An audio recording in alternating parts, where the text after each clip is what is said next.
Olá a todos. Inicialmente, gostaria de agradecer a comissão organizadora desse curso, o curso Doenças e Agravos Não Transmissíveis. É um prazer estar aqui com vocês. Espero que vocês gostem das minhas apresentações. Então, nesse primeiro vídeo, eu vou falar um pouquinho sobre a fisiopatologia e o diagnóstico do diabetes e depois falar um pouquinho sobre o tratamento.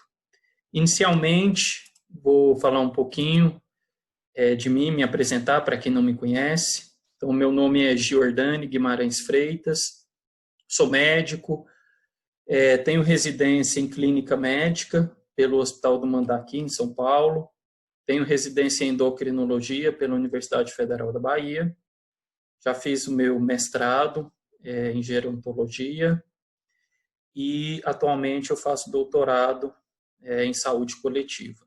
Eu atualmente atuo também como professor da Universidade de Rio Verde. Já fui docente aí da Universidade Federal de Jataí, mas infelizmente eu tive que me desligar. Então eu vou falar um pouquinho sobre o diabetes. Então o diabetes é uma doença multifatorial onde nós temos o aumento dos níveis séricos de glicose no sangue. E vários fatores ocorrem para que a gente tenha esse aumento dos níveis de glicose no sangue. Então, eu vou falar aqui principalmente do diabetes tipo 2, que é o principal tipo de diabetes que nós temos. Então, o diabetes tipo 2 é uma doença multifatorial, mais comum em pessoas depois dos 40, 50 anos e muito associada à obesidade. Então, a gente vai ver daqui a pouco que talvez um dos principais fatores determinantes para o aparecimento do diabetes tipo 2 é o excesso de peso, o aumento da gordura visceral. Então, no diabetes nós temos um aumento da glicemia e ela ocorre quando o pâncreas não consegue mais produzir a quantidade de insulina que aquele indivíduo precisa para manter os níveis de glicose no sangue. Então, se a gente lembrar da principal função fisiológica da insulina, a insulina ela vai ser liberada no período pós-prandial e ela vai diminuir os níveis de glicose do sangue. Então, a insulina ela vai armazenar a glicose no fígado, vai promover a entrada da glicose nas células. Então, todas as funções da insulina vão ser para diminuir os níveis de glicose no sangue. Diferente do glucagon, que é um hormônio que geralmente a gente libera no jejum, que vai promover a produção endógena de glicose. Então, ele vai lá no fígado e fala, fígado, vamos produzir glicose, e o fígado produz glicose. Então, diabetes tipo 2, nessa doença, nós temos um estado de resistência periférica à insulina, principalmente no tecido adiposo, no fígado, no músculo e no cérebro. Então, se a gente lembrar da função fisiológica da insulina no fígado, a insulina ela diminui a produção hepática de glicose. Então, uma vez que o meu pâncreas liberou insulina, a insulina vai lá no fígado e inibe a produção hepática de glicose. Se eu tenho resistência à insulina no fígado, a insulina não vai conseguir desempenhar esse papel. Ou seja, se eu tenho resistência, a insulina ela não consegue inibir essa produção hepática de glicose. Então, no diabético, nós temos um aumento da produção hepática de glicose. E esse aumento da produção hepática de glicose também ocorre. Por quê? Porque no diabético tipo 2, nós temos um aumento na produção do glucagon e o fígado ele é mais sensível a esse glucagon. Então, a gente tem um estímulo maior para a produção hepática de glicose. Então, primeiro mecanismo fisiopatológico envolvido no diabetes tipo 2, resistência à insulina no fígado. Tendo resistência à insulina no fígado, eu tenho um aumento da produção hepática de glicose. Ora, o indivíduo ele já é diabético, ele já tem um aumento da glicemia. e o fígado dele produz mais glicose ainda. Nós temos resistência periférica à insulina no tecido adiposo. Então, no tecido adiposo, a insulina ela vai promover a lipogênese. Se eu tenho resistência à insulina no tecido adiposo, eu vou ter lipólise. Tendo lipólise, eu tenho liberação de ácido graxo livre e glicerol.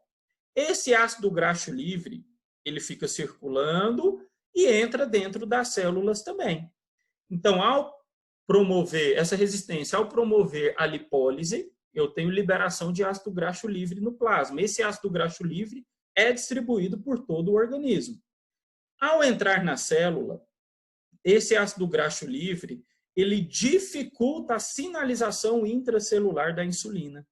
Então, quando o indivíduo ele tem muita gordura visceral, a gordura visceral ela produz muitas citocinas, né, substâncias inflamatórias que também causam resistência à insulina.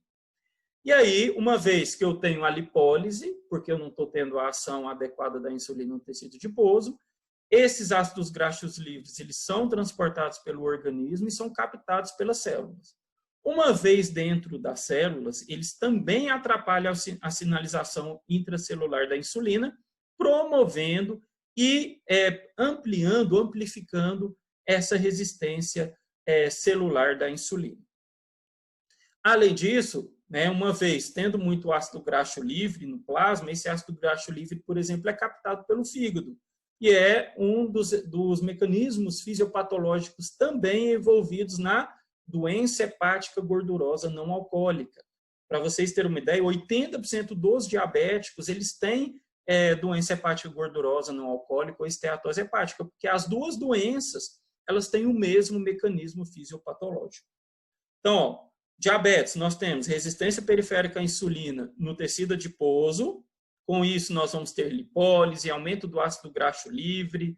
Esse ácido graxo livre ele vai ser captado pelas células, piorando a resistência, né, celular da insulina. Nós temos resistência periférica à insulina no fígado. Com isso, nós vamos ter aumento da produção hepática de glicose. Nós temos resistência à insulina no músculo. Então, o músculo é o tecido que mais capta glicose no nosso organismo. Uma vez tendo resistência à insulina no músculo, esse tecido ele não vai captar glicose. E a glicose, então, vai ficar circulando no sangue. E nós temos resistência à insulina no cérebro. A insulina no cérebro ele tem um efeito de diminuir o apetite. Tendo resistência à insulina no cérebro, esse indivíduo ele vai ter, né, uma alteração dos neurotransmissores cerebrais e, com isso, ele vai ter também um aumento do apetite. Então, aqui eu já comentei 4 mecanismos fisiopatológicos do diabetes tipo 2. O indivíduo geralmente é obeso, esse aumento da gordura visceral causa a resistência à insulina. Então, nós temos resistência à insulina no tecido adiposo, no fígado, no músculo e no cérebro. Além da resistência periférica à insulina, nós temos um comprometimento da função pancreática. Então, o indivíduo ele pode ter a maior resistência periférica à insulina do mundo. Se o pâncreas dele compensar essa resistência periférica, ele não vai ter diabetes. Então, se o pâncreas ele tem a capacidade de produzir uma quantidade gigantesca de insulina para compensar essa resistência periférica, ele não vai ter diabetes. Então, o diabetes ele vai aparecer quando o pâncreas não consegue mais produzir aquela quantidade de insulina que o indivíduo precisa. Então, no diabetes, nós vamos tendo, né, resistência à insulina, isso vai sobrecarregando o pâncreas, que vai tendo que produzir cada vez mais insulina, até que chega um momento que o pâncreas não aguenta mais, ele cansa. E ao cansar, ele não consegue mais produzir tanta insulina. E aí, ele diminui a produção pancreática de insulina, e com isso nós vamos ter o aparecimento do diabetes. Essa diminuição da produção de insulina ocorre por vários mecanismos. Nós temos a apoptose das células beta, nós temos a própria glicotoxicidade causa diminuição da produção de insulina, a lipotoxicidade, então eu comentei que esse ácido graxo livre, ele fica aumentado no plasma, então isso pode causar uma lipotoxicidade, comprometendo a produção de insulina, o próprio envelhecimento, então são vários fatores envolvidos nessa diminuição na produção de insulina pelo pâncreas. Por outro lado, nós temos, né, aumento da produção do glucagon. Então já não está bom, né? O indivíduo já tem muita glicose no sangue, ele vai lá e produz mais glucagon, que estimula a produção hepática de glicose. Então, tem alguns pesquisadores até que defendem que talvez o principal mecanismo fisiopatológico de diabetes tipo 2 seja esse aumento do glucagon. Então, até agora nós vimos que o diabetes tipo 2, ele tem resistência à insulina no fígado, no tecido adiposo, no músculo e no cérebro. Nós temos redução da produção pancreática de insulina e nós temos aumento da produção pancreática de glucagon. Nós temos também no diabetes tipo 2 um defeito nas incretinas. Então, se vocês, né, não sei se vocês vão se lembrar, mas assim que a gente come, no período pós-prandial, o alimento, ao passar pelo intestino, ele estimula a liberação de dois hormônios, o GIP e o GLP-1. Então, ao estimular a liberação do GIP e do GLP-1, esses dois hormônios, eles têm a função de estimular a liberação de insulina pelo pâncreas e inibir a liberação de glucagon. Então, são dois hormônios muito legais para quem tem diabetes, né? Porque vai estimular a insulina e inibir o glucagon. Só que no diabetes tipo 2, nós temos uma redução, principalmente do GLP-1, e uma resistência e uma redução também ao GIP. Então, o diabético, ele produz menos incretinas. E com isso, nós vamos ter um estímulo menor para a produção de insulina e um aumento no estímulo para a liberação do glucagon. Então, esse é um outro mecanismo envolvido na fisiopatologia do diabetes tipo 2. No diabetes tipo 2, nós temos também uma alteração renal, que é importante para a fisiopatologia da doença. Então, no rim, nós temos um cotransportador de sódio e glicose, que é o SGLT2, é o cotransportador de sódio e glicose. Então, uma vez que a glicose e o sódio eles são filtrados lá no glomérulo, caem na cápsula de Bowman, vai para os túbulos, ao chegar no túbulo, ele é reabsorvido, essas duas moléculas, né, são reabsorvidas por esse cotransportador, pelo cotransportador sódio e glicose. E no diabetes tipo 2, esse mecanismo está hiperativado. Nós temos, então, um aumento da reabsorção de sódio e glicose no rim. Então, esse também é um mecanismo fisiopatológico envolvido no diabetes tipo 2. Então, são 8 mecanismos. E entender esses mecanismos é muito interessante porque a gente entende melhor como tratar a doença. Então, só para não esquecer, no diabetes tipo 2, nós temos 8 mecanismos principais envolvidos na fisiopatologia da doença. Hoje já se tem se falado em 11 mecanismos, mas esses são os mecanismos fisiopatológicos clássicos. Resistência à insulina no fígado, resistência à insulina no tecido adiposo, resistência à insulina no músculo, resistência à insulina no cérebro. Diminuição da produção de insulina no pâncreas, aumento na produção do glucagon no pâncreas. Diminuição das incretinas e aumento da reabsorção renal de glicose no rim. Então, todos esses mecanismos, né, eles vão levar o indivíduo a ter diabetes. Então, o que ocorre primeiro? Primeiro, o indivíduo ele começa a ficar sedentário, a se alimentar mal, ele começa a ganhar peso. Com o ganho de peso, né, nós vamos ter a resistência à insulina. Então, primeiro começa a resistência à insulina. E, inicialmente, o pâncreas ele consegue compensar essa resistência à insulina. Só que como é que ele compensa isso? Aumentando muito a produção de insulina. E ele vai tendo que aumentando, até que chega um momento em que ele não aguenta mais produzir tanta insulina. E aí a gente tem uma diminuição na produção de insulina. É nesse momento que o diabetes aparece. Em conjunto, né, junto com tudo isso, nós temos defeito encretínico, aumento da reabsorção renal de glicose e aumento da produção pancreática de glucagon. Então, tudo isso junto vai fazer com que o indivíduo, né, evolua com uma hiperglicemia. Como é que a gente faz o diagnóstico do diabetes? Então, a maioria dos pacientes com diabetes tipo 2, eles são assintomáticos. Então, eles geralmente fazem o diagnóstico quando fazem algum exame de rotina, quando vai fazer um check-up e acaba fazendo o exame e fazendo o diagnóstico de diabetes. Alguns pacientes, eles podem apresentar sintomas. E os sintomas clássicos dos diabetes são poliúria, polidipsia, polifagia, perda de peso, então os 4 P's, né? Poliúria, polidipsia, polifagia e perda ponderal. Adinamia, fraqueza, anorexia, turvação visual. Então, os pacientes eles podem apresentar esses sintomas ou estarem assintomáticos no momento do diagnóstico. Interessante comentar que quando o indivíduo ele aparece, né, com os sintomas clássicos de poliúria, polidipsia, polifagia, isso indica que ele está produzindo pouca insulina.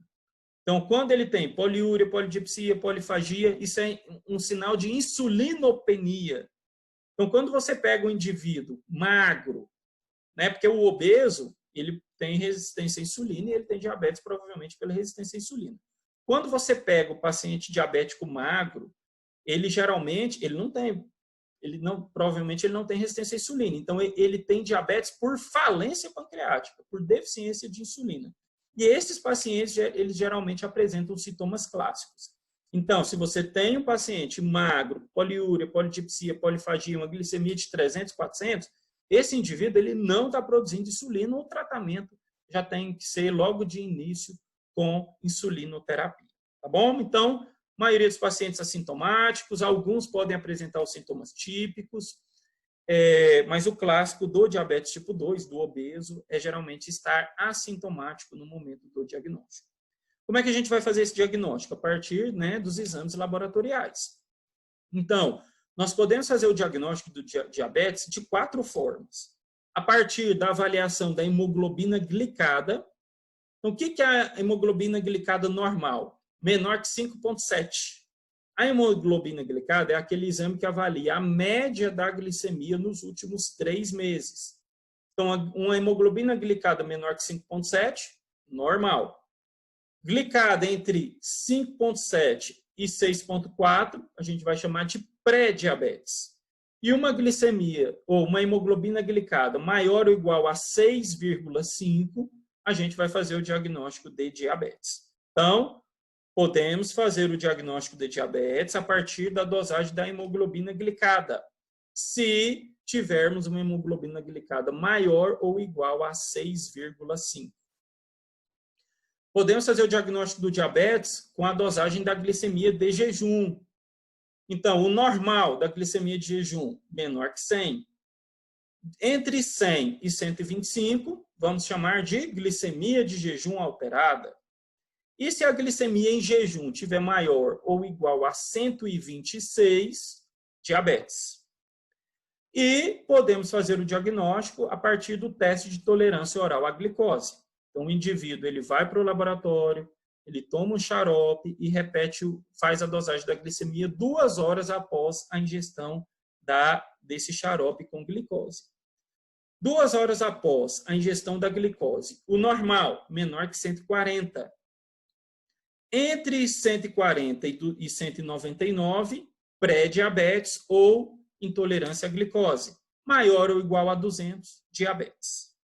Então, nós podemos fazer o diagnóstico de diabetes pela hemoglobina glicada, se ela tiver maior ou igual a 6,5, pela glicemia de jejum, se ela tiver maior ou igual a 126, e 2 horas após o teste de tolerância à glicose, com a glicemia maior ou igual a 200. E uma outra forma de fazer o diagnóstico é, se o paciente estiver sintomático, uma glicemia aleatória com o paciente sintomático. Então, aquele indivíduo que tem poliúria, polidipsia, polifagia, perda ponderal, você fez a glicemia e ela deu uma glicemia maior ou igual a 200. Então, você pode fechar o diagnóstico. Se você fizer o diagnóstico com hemoglobina glicada, glicemia de jejum ou teste de tolerância oral à glicose, é sempre interessante, atualmente se recomenda repetir o exame. Então, você vai repetir, fez a glicada, deu alterado, você pede novamente lá de jejum, a glicada novamente. Se for por meio desse outro critério, que é paciente sintomático com glicemia maior ou igual a 200, nesses casos você não precisaria repetir o exame para fazer o diagnóstico.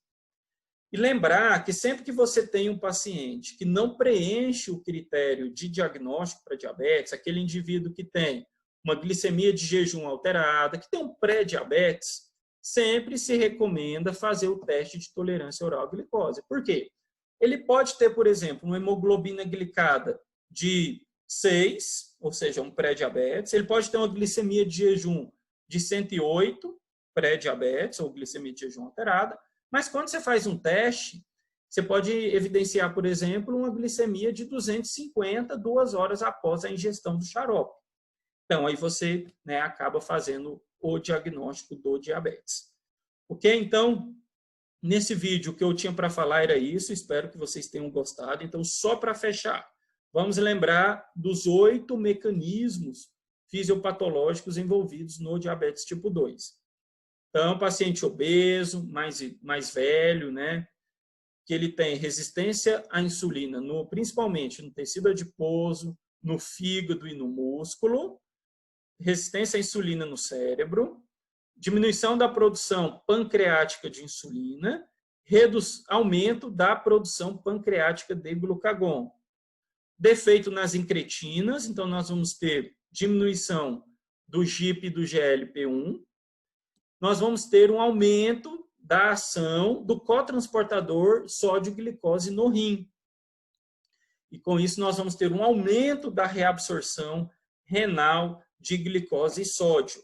Então, todos esses mecanismos estão envolvidos na fisiopatologia do diabetes tipo 2. Os pacientes geralmente são assintomáticos, mas podem apresentar os sintomas típicos, poliúria, polidipsia, polifagia, perda ponderal. Tendo esses sintomas, isso indica uma insulinopenia.